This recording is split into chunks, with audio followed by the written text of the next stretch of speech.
Kaixo, zer moduz, Irene Intxausti naiz, Teklak enpresatik.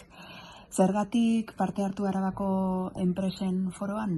Alde batetik euskararekiko konpromisoa dugulako eta gustatzen zaigulako lanketa hori beste eragileekin partekatzea.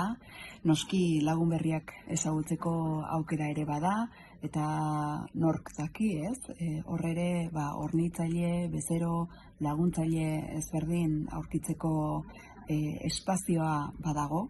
Eta noski gure enpresa eguneratuta egoteko posibilitatea ematen digu ere bai, ez? Arabako enpresen foroak baliabide ezberdinak ezagutzeko aukera, eta hori ezinbestekoa da gu bezalako enpresa batentzat.